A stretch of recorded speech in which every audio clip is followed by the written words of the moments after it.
One of the first things I wish we'd do is quit putting white people on a pedestal. In a sense, we're walking around with our own self-imposed prejudice without realizing it. Every white person isn't rich, just like every black person isn't poor. Even using language like that implies an inherent inferiority. When Jay-Z first started as a rapper, P. Diddy was ahead of him in fame and in money. Do you think Jay-Z was ever concerned with closing the gap between him and P. Diddy? Or do you think he just said in his mind, I don't really care where you are right now, I'm the best? In the process of Jay-Z knowing he was the best, he surpassed P. Diddy in net worth. Do you think Tyler Perry was trying to close the gap between himself and Hollywood? Or do you think that Tyler Perry said, Georgia's dirt is just as good as California's dirt. Why would I go all the way to California when I'm the best director in the game?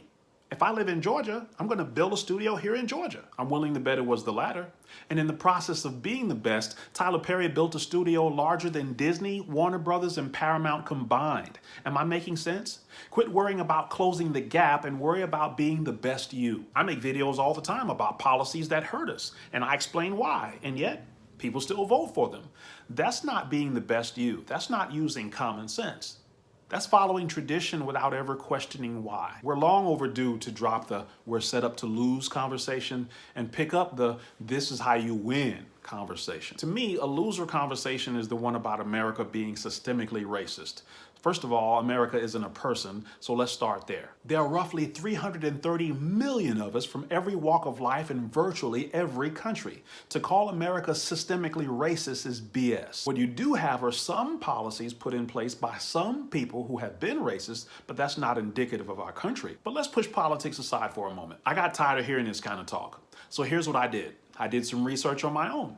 I researched how many black billionaires there are, not just in the United States, but in the world. Then I went through the list because everyone Google calls black isn't black. So after finding these people on YouTube, I took some people off the list. Once I got a real list, I went back and looked at each billionaire. Where did they make their money? In Rihanna's case, they have her listed as being from Barbados, but let's be honest, she didn't have any real fame or money until she came here. I went down the list, putting a flag next to each person. I did this exercise because Thomas Sowell always said there are 3 questions the arguments on the left can't stand up to. 1, compared to what? 2, at what cost? 3, what are the hard facts? I wanted to have the answer to these so we can finally put this garbage to rest. So what were the results? The results were a total of 15 black billionaires.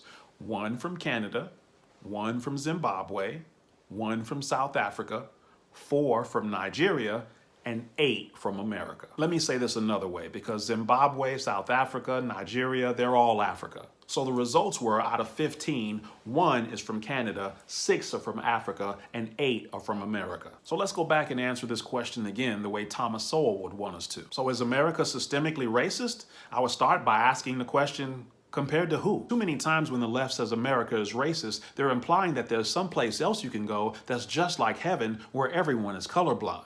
All I'm asking now is, where is this mystical place? Because this data comes from planet Earth. And on Earth, at least financially, America has produced more black billionaires than even Africa. So if America's job is to hold black people down, we're doing a horrible job of it because we're leading the way in cranking out black billionaires. I'll skip question 2 here because I'm not sure if it's relevant, and I'll go right to question number 3. So the hard facts are, America produces 33% more black billionaires than even Africa.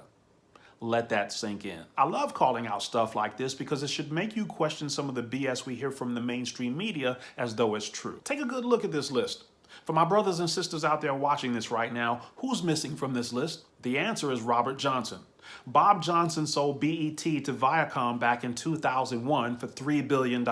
After taxes, etc., he was left with somewhere around $1.3 billion. My point? Stop running around saying silly stuff about people being part of the Illuminati or part of the evil 1%. Because the truth of the matter is, this 1% we keep hearing about isn't some unchanging group of evil people who run the world. So as you can see here, back in 2001, Bob Johnson made the cut, but in 2022, he didn't make the cut. So what happened? Did they kick him out of the Illuminati?